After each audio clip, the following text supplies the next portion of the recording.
Olá, gente, tudo bem com vocês? Tudo bem com vocês, torcedores e torcedoras do Ceará? Tudo bem, gente? Espero que sim. Neste vídeo eu quero conversar com vocês sobre a chegada do Gustavo Morínigo ao banco de reservas, ao comando, né, gente, do banco de reservas do Vozão, né? Nessa que pode ter sido a melhor decisão, né, tomada pelo Robson de Castro aí em meses, né? A melhor. Trata-se de um técnico que reúne aí condições para ser, certamente, em tese, né, gente, pelo menos, um grande técnico para o Vozão. Pode ser o comandante, sim, do retorno do Vozão à primeira divisão do futebol brasileiro, né? Deixando claro aqui para todo mundo de início, né? Que não vai bastar apenas entregar a equipe a um técnico competente. Claramente que não. Reformulação é necessária e ela vai acontecer, ela já, de certa forma, está acontecendo. Alguns jogadores precisaram ser contratados também. Agora, evidentemente que o começo é muito promissor com a indicação do Morínigo para o técnico, para ser o comandante do banco de reservas do Vozão, né? Então, vamos falar sobre algumas características desse técnico aqui. Quero convencer você, até o final desse vídeo, de que se trata assim, de uma belíssima contratação. Acho que você vai sair desse vídeo aqui sim com essa impressão de que, ao menos dessa vez, o presidente do Ceará conseguiu acertar aí na busca de um técnico. Né? Foi muito acerto e erro, né? Foi muito erro, na verdade, né? E um acerto aí neste ano de 2022. Agora eu acho que é também, em tese, um acerto a contratação do Morínigo. Vou falar sobre tudo isso aqui. Permita-me só, antes disso, pontuar que este vídeo tem o patrocínio da 1xBet, que é uma casa de aposta mundialmente reconhecida, tá? Patrocina inúmeras equipes no futebol mundial e que é altamente confiável, né? Uma casa de aposta que entrega rapidamente os lucros, né, dos seus ganhos, sejam lucros pequenos, sejam lucros volumosos, né? Você recebe imediatamente sem uma burocracia. É uma casa de aposta que sempre apresenta aí novidades e que respeita muito você como consumidor e não somente como um apostador, né? Não vai ficar, por exemplo, suspendendo placares ali mercados ali nos acréscimos dos jogos. Enfim, para você que curte uma aposta esportiva, eu sugiro que você não fique sempre indo na mesma, né? Que conheça, portanto, aquela que é tida como a mais confiável, que é muito interessante e que trata você com muito respeito, que é a 1xBet, tá? Se você não é cadastrado, usa o link que está na descrição do vídeo também no comentário fixado. Cadastre-se lá, volta aqui, pega o código promocional 1xJosa, coloca lá para você dobrar, caso você queira, o valor do seu primeiro depósito até o limite de $200. Tá bom, gente? Aproveita, gente. E vamos também, aproveita e, se você curte mesmo a aposta, fazer uma fezinha aí nos jogos de amanhã, né, gente? Os jogos de amanhã da Copa do Mundo, né? A gente vai ter justamente às 7 da manhã a boa seleção do Marrocos estreando contra a Croácia. Acho que vai ser um jogo bem complicado. Eu colocarei empate ou vitória da Croácia, tá? A gente vai ter também a Alemanha, isso já às 10 da manhã, contra o Japão. O corre-corre do Japão contra essa boa, mas porém muito jovem equipe da Alemanha. A Alemanha, na minha opinião, pode vencer essa partida, mas se eu fosse uma apostar, eu iria na aposta segura, empate ou vitória da Alemanha. Mas paga pouco, mas ganha, né? Na Espanha e Costa Rica, às 13 horas, a Fúria vai estrear uma seleção muito interessante, muito boa, contudo, uma seleção muito jovem, né? Talvez uma seleção que vai se configurar para ganhar a Copa do Mundo de 2026, né? Mas neste momento tem muita coisa interessante para se mostrar contra essa Costa Rica, que é uma seleção que, na minha opinião, está bem mais fragilizada do que em outros momentos. A Fúria deve vencer essa partida aí. E amanhã a Copa do Mundo termina, gente, a rodada com o jogo da Bélgica, né, contra o Canadá, um jogo dos mais interessantes, dos mais esperados. O Canadá tem muita velocidade, muitos jogadores jovens e muito bons, muitas promessas do futebol mundial você vai encontrar nesse jogo aí do Canadá, juntamente com essa seleção da Bélgica, que é uma geração que está se aposentando da Copa, né, gente? Portanto, pode deixar sua marca aí nessa que vai ser certamente a última Copa para muitos dos jogadores da Bélgica, né? Então são esses jogos aí. Aproveita e faça sua pezinha depois que você se cadastrar aqui na 1xBet, tá bom, gente? Vamos lá, então, falar do Gustavo Morínigo como o novo comandante do banco de reservas aí do Vozão, né? Bom, vamos lá. O Morínigo é um técnico, para mim, o melhor técnico paraguaio, de altíssimo nível. É um técnico que lidou com todos os tipos de situação-problema. Ele, por exemplo, chegou no Nacional Queridão, que é um time antigo, né? Já foi um time de médio para grande no futebol paraguaio, mas há muito tempo vivia adormecido, né? Vivia ali, não tinha nem resultado expressivo. Ele começa a fazer um trabalho desacreditado, né? Isso em 2012. Ele consegue recuperar a equipe, termina o ano de 2012 como o melhor técnico do ano no futebol paraguaio, fez um torneio espetacular, assim, aproveitando os jogadores ali do time, gente. Os jogadores que estavam no elenco e também os jogadores da base, né? Em 2013, ele consegue ser campeão do futebol paraguaio, né? Com rodadas de antecedência, né? Com um orçamento muito menor do que de outras equipes. Ele conseguiu esse título aí. Assim, e com a marca impressionante, gente. Foi 15 partidas aí, teve apenas um empate, né? O empate, assim, conseguiu, acho que teve 6 derrotas, o resto foi só vitória, né? Só vitória. Conseguiu chegar a 46 pontos no futebol paraguaio, é muita coisa, sobretudo para um time que não é nem Cerro, nem o Olímpia. Em 2014, ele consegue levar o Nacional para a Libertadores de América. O Nacional, gente, do Paraguai, acaba se tornando o vice-campeão da Libertadores, perde para o São Lourenço. É isso mesmo. A equipe do Cerro Porteño, a equipe do Nacional, foi levar a final pelo Morínigo e conseguiu aí, não foi campeão, evidentemente, com muito pouco, né?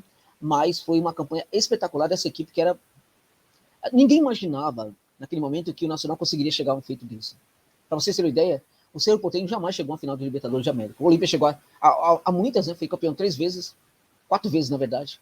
Mas o Nacional, o Cerro Porteño, não, né? E o Nacional conseguiu, por exemplo, chegar ao vice-título da Libertadores de América, né? Continuou fazendo grandes campanhas, foi para a seleção do Paraguai, dirigiu todas as categorias de base do futebol paraguaio, conseguiu desenvolver jogadores interessantes ali naquela ocasião no futebol paraguaio, chegou a treinar também a seleção de cima. É um técnico realmente, na minha opinião, um dos melhores técnicos do futebol da América do Sul, com baixo perfil. Ele é contratado, no certo momento, para dirigir o Curitiba. Quando ele chega no Coxa, o que é falado para ele é o seguinte: olha, a nossa equipe de fato vai cair. Então eu já quero quero que você prepare essa equipe para retornar para a primeira divisão, né, ao final de 2021. Né? Então o que acontece? Ele começa a treinar a equipe, de fato a equipe cai em 2020 para a segunda divisão, e aí disputa 2021 a segunda divisão e faz, assim, termina em primeiro lugar.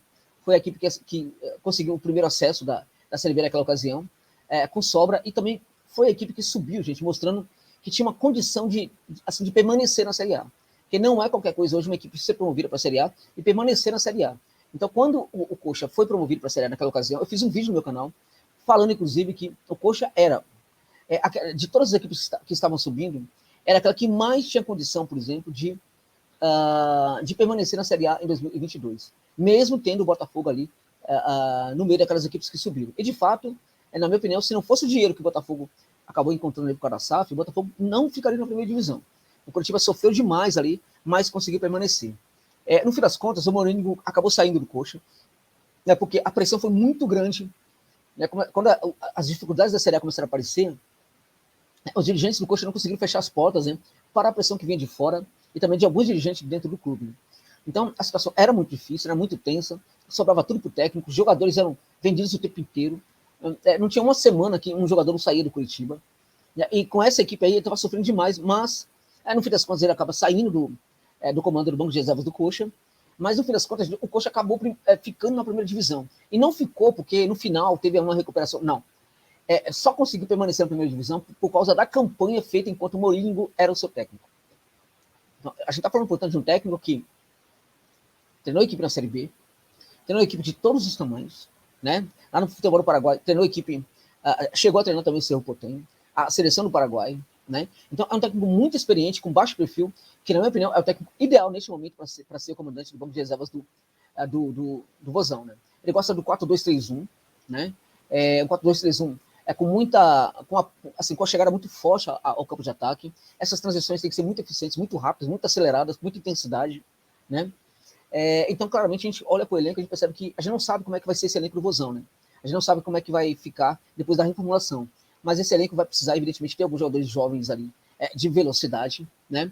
Se permanecer um ou outro jogador no meio de campo ali, é importante que o jogador no meio de campo seja uma espécie de jogador que até pode ser cerebral, mas que faça essa bola correr rapidamente ali, chegar rapidamente ao terço final, né? Morínigo é um tipo de técnico que quer que a sua equipe, quando chega no terço final, acelere o jogo, não perca muito tempo, não fique muito tempo tramando ali perto da área do adversário, que finalize o mais rápido possível, para não dar oportunidade do adversário roubar a bola daquele setor e gerar um contragolpe bastante perigoso. É um técnico que faz o jogador entender muito bem a sua proposta, é um técnico que consegue trabalhar muito bem o jogador da base, é um técnico que tem muita paciência com essa questão da base, né? E é um estudioso do futebol, é um professor.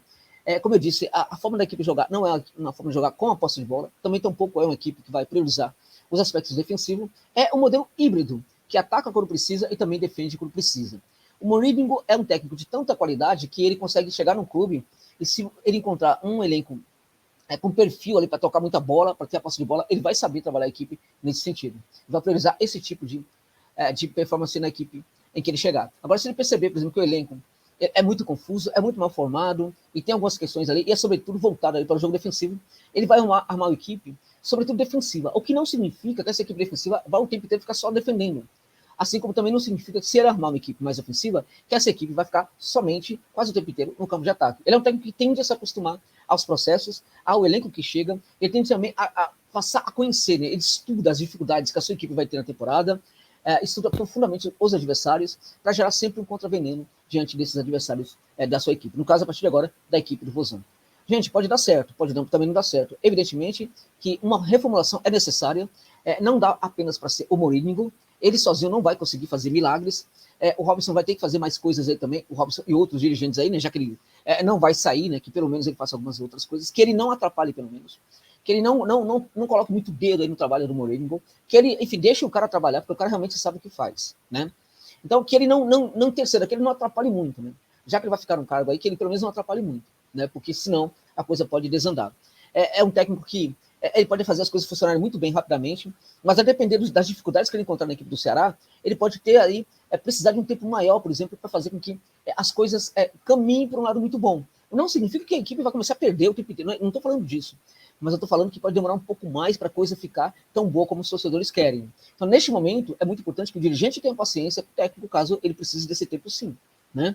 Em tese, é realmente uma boa contratação, em virtude da equipe estar na segunda divisão, era um perfil que era muito indicado, é um perfil baixo, né, barato, não tem grande custo para a equipe do Vozão, e na minha opinião, aqui no Brasil, hoje nesse momento, se a gente pensar os técnicos que poderiam chegar ao Vozão e que aceitariam trabalhar no Vozão hoje na segunda divisão, diria para vocês que não tem nenhum jogador, nenhum técnico que seria mais interessante neste momento do que o Gustavo Mourinho. Então, em tese, gente, esse técnico que tem 46 anos, né, que é um grande estudioso, que é um cara que gosta do jogo da intensidade, o jogo das transições muito rápidas, eu acho que, em tese, esse técnico é uma grande contratação para o Vozão. E, em tese, pode sim ajudar demais o Vozão a voltar para a Série A do futebol brasileiro. Então, agora é questão, por exemplo, de a gente contar que isso aconteça, mas, para tanto, é necessário deixá-lo trabalhar, é necessário que os dirigentes não o atrapalhem, porque se atrapalhar, tudo pode dar errado. Muitas coisas precisam ser feitas assim no Ceará, mas eu acho que já começou muito bem com a indicação do Gustavo Mourinho. Então, essa, para mim, é certamente, em tese,